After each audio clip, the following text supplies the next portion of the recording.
안녕하세요. 슬기로운 스테이블코인 생활입니다. 네, 안녕하세요. 저희가 1화 테더부터 시작해서 서클, 비자, 코인베이스, 페이팔, 앵커리지까지 정말 굵직한 플레이어들을 하나씩 다뤄왔는데요. 네, 정말 생태계 최전선에 있는 선수들은 거의 다 살펴본 것 같아요. 그렇죠.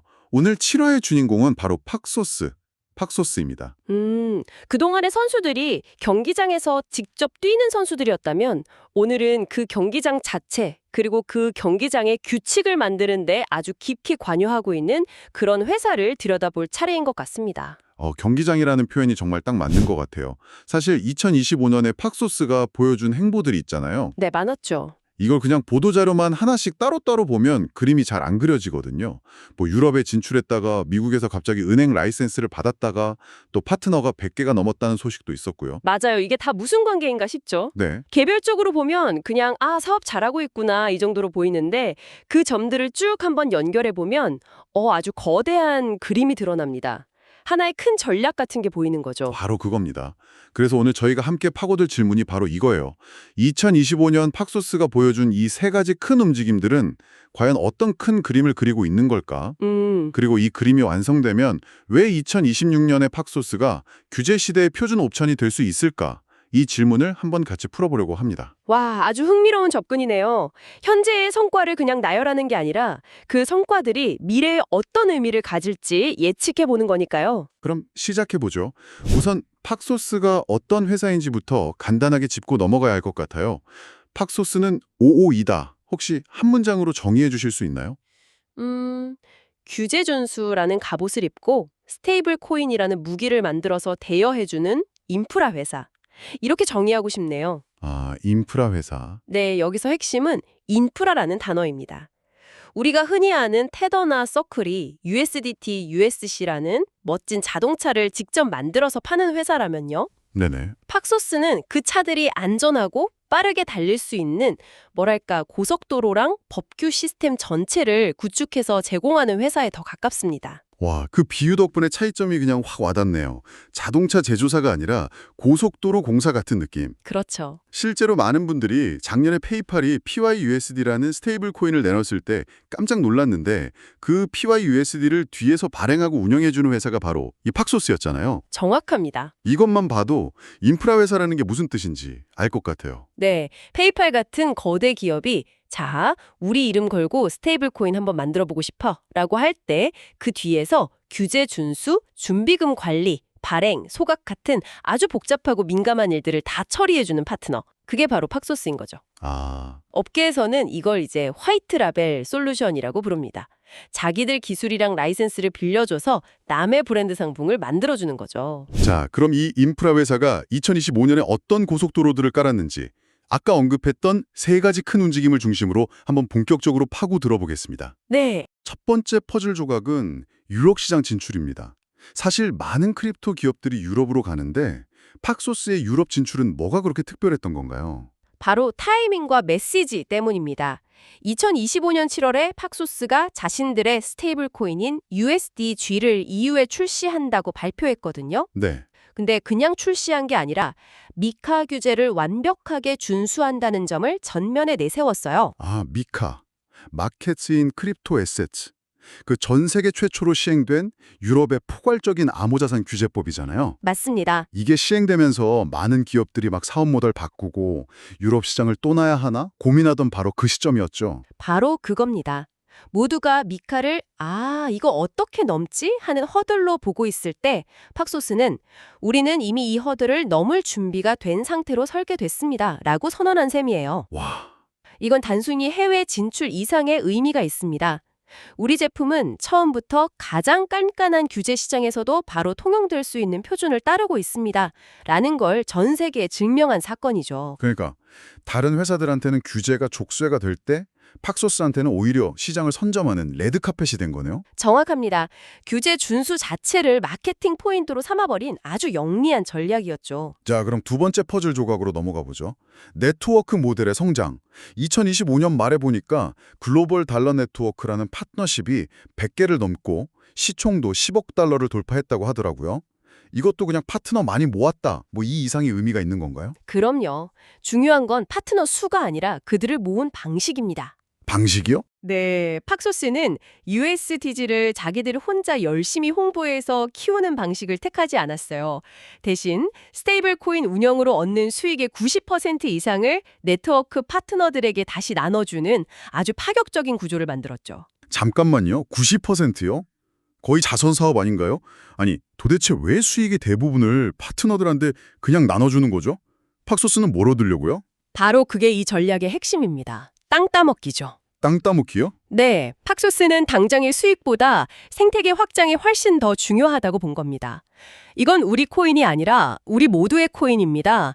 당신들이 열심히 유통시키고 사용처를 만들고 고객을 유치하면 그 과실은 전부 당신들에게 돌아갑니다. 이런 메시지를 던진 거예요. 아, 그러니까 팍소스 혼자서 100의 힘으로 홍보하는 것보다 100개의 파트너가 각자 자기 이익을 위해서 2의 힘만 써도 전체 네트워크는 200의 힘으로 커진다. 이런 계산이군요. 정확합니다.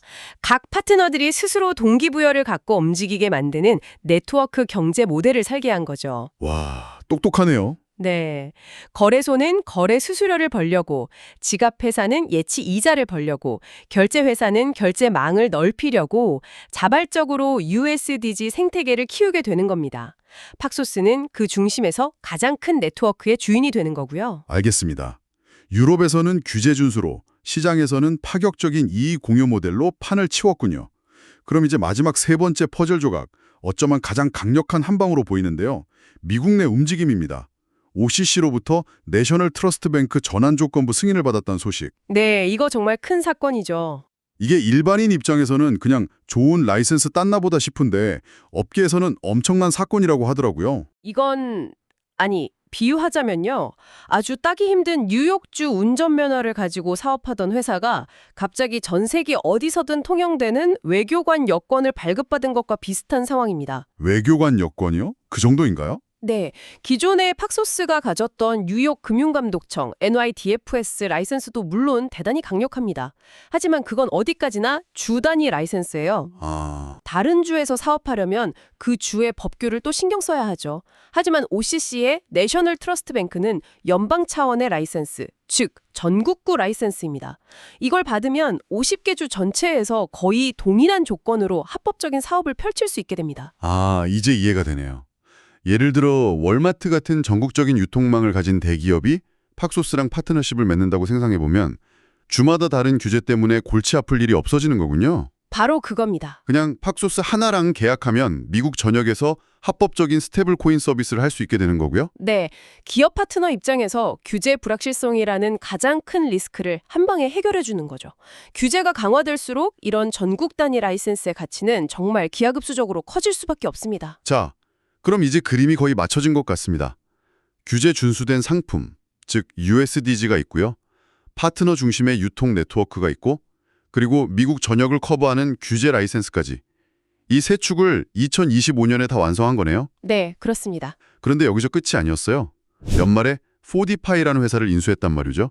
이미 다 갖춘 것 같은데 이건 왜 또 인수한 걸까요? 그게 바로 이 그림의 활용점정입니다. 팍소스는 깨달은 거죠. 스테이블 코인을 단순히 발행하고 유통시키는 것만으로는 미래의 진짜 큰손 고객들, 즉 기관들을 만족시킬 수 없다는 사실을요. 기관 고객들이요? 네. 기관들은 스테이블 코인을 받는 것만큼이나 그걸 어떻게 안전하게 보관하고 통제할 것인가, 이걸 훨씬 더 중요하게 생각합니다. 예를 들어 회사 자금 수백억 원어치를 스테이블 코인으로 갖고 있는데 직원 한 명이 실수나 악의로 잘못 송금하면 어떡하죠? 해킹 당하면요? 이런 문제에 대한 답이 없으면 기관은 절대 들어오지 않습니다. 그래서 4DP 인수가 필요했군요. 그 회사가 바로 그런 기관급의 디지털 자산 보관, 즉 커스터디 기술을 가진 곳이었고요. 맞습니다. 그 어려운 기술들, 다자간 컴퓨팅, MPC 같은 것들이 바로 그런 내부 통제나 키 관리를 위한 거였군요. 네. 4대피 인수는 한 문장으로 우리는 당신들이 원하는 은행 수준의 금고까지 다 준비해놨습니다. 라는 선언이에요. 이로써 팍소스는 발행, 유통, 라이센스, 보관에 이르는 스테이블 코인 인프라의 전체 사이클을 완성하게 된 거죠.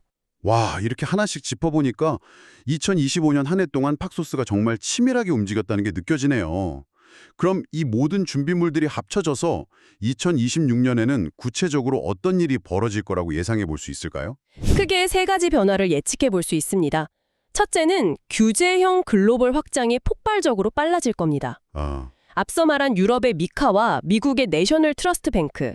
이거는 세계 양대 경제권의 규제 고속도로를 동시에 완공한 셈이잖아요. 네, 그렇죠. 2026년부터는 이 두 고속도로 위로 차들이 본격적으로 달리기 시작할 겁니다. 그 차들이라는 게 바로 다른 기업이나 거래소, 결제사들을 말하는 거겠군요. 규제를 완벽하게 준수하는 달러 스테이블 코인이 필요하다고 할 때 가장 먼저 떠오르는 표준 옵션, 안전한 선택지로 팍소스가 부상할 확률이 아주 높아지겠네요. 그렇죠. 일종의 규제 프리미엄이 붙는 겁니다. 굳이 위험을 감수하고 다른 길을 가기보다 이미 규제 당국의 검증을 마친 안전한 길을 택하려는 수요가 몰릴 수밖에 없죠. 알겠습니다. 그럼 두 번째 변화 예측은 뭔가요? 두 번째는 팍소스의 투트랙 전략이 훨씬 더 선명해질 거라는 점입니다. 하나는 USDG처럼 여러 파트너를 모아서 생태계 자치를 키우는 네트워크형 모델. 네. 다른 하나는 페이팔의 PYUSD처럼 특정 대기업만을 위한 맞춤형 스테이블 코인을 발행해주는 파트너 발행형 모델이죠. 아, 시장의 수요를 두 가지로 나눠서 모두 공략하겠다. 우리 네트워크에 들어와서 같이 과실을 나눌 파트너들도 환영하고, 아니 우리는 우리만의 브랜드를 쓰고 싶어 라고 하는 페이팔 같은 거대 기업에게는 맞춤형 솔루션을 제공하고. 맞습니다. 시장의 모든 플레이어가 똑같은 걸 원하지 않으니까요. 이 두 가지 옵션을 모두 제공함으로써 시장 지배력을 더 강화해 나갈 겁니다. 어쩌면 2026년에는 제2의 페이팔 같은 대형 파트너십이 또 나올 수도 있겠죠. 흥미롭네요. 그럼 마지막 세 번째 전망은 뭔가요? 이건 팍소스에게 기회이자 동시에 큰 부담이 될 수도 있는 부분이라고 들었는데요. 바로 리스크 및 운영 통제가 회사의 가장 중요한 핵심 성과 지표, 그러니까 KPI가 될 거라는 점입니다. 아, 리스크 통제. 네, 2025년 10월에 상징적인 사건이 하나 있었어요. PYUSD가 내부 기술 오류로 대규모 오바량되었다가 급하게 전량 소각하고 바로잡는 일이 있었습니다. 아, 그런 일이 있었군요. 근데 그거 그냥 기술적인 해프닝으로 넘어갈 수도 있는 문제 아닌가요? 일반적인 크립토 프로젝트라면 그럴 수 있죠. 하지만 팍소스 같은 규제형 인프라를 표방하는 회사에게는 치명적일 수 있는 사건입니다. 왜죠? 이 사건은 우리에게 중요한 사실을 알려주거든요. 규제형 스테이블 코인의 신뢰는 단순히 준비금이 튼튼하다는 것에서만 오지 않는다는 걸요. 그럼 어디서 온다는 거죠? 눈에 보이지 않는 내부 통제 시스템에서 옵니다. 소프트웨어를 배포하는 절차, 키를 관리하는 정책, 내부 감사 프로세스 같은 것들이 얼마나 전통 금융기관 수준으로 튼튼한지, 그게 그 스테이블 코인의 안정성을 담보하는 핵심이 되는 거죠. 한 번의 실수가 팍소스는 믿을 수 없다는 낙인으로 이어질 수 있으니까요. 그렇군요. 결국 더 크게 성장할수록 더 완벽한 운영 능력을 증명해야 하는 무거운 과제를 안게 되는 거네요. 단순히 돈 잘 버는 회사가 아니라 신뢰를 파는 회사가 되어야 한다는 말씀이시군요. 네. 그래서 2026년에 팍소스가 얼마나 성장하는지를 보려면 파트너 수나 시가총액 같은 숫자뿐만 아니라 이런 운영 안정성을 얼마나 잘 증명해내는지를 함께 봐야 합니다. 그 신뢰 증명 자체가 가장 중요한 KPI가 될 겁니다. 알겠습니다. 정말 많은 이야기가 오갔는데요. 그럼 마지막으로 2026년에 팍소스를 지켜볼 우리 청취자분들을 위해 이것만은 꼭 확인하자 하는 체크리스트 3가지를 정리해 주실 수 있을까요? 네, 3가지만 기억하시면 됩니다.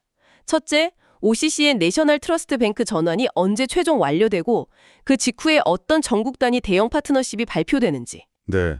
둘째, USDG 네트워크의 파트너 수가 아니라 그 네트워크 안에서 실제로 결제나 정산 같은 진짜 돈의 흐름이 얼마나 일어나는지. 아, 실사용. 네. 마지막 셋째, 포디파이 인수 효과가 나타나는지. 즉, 페이팔 외에 또 다른 글로벌 대기업의 스테이블 코인 발행 계약을 따내는지. 이 3가지를 주목하시면 됩니다. 자, 오늘 이야기 정리해 보겠습니다.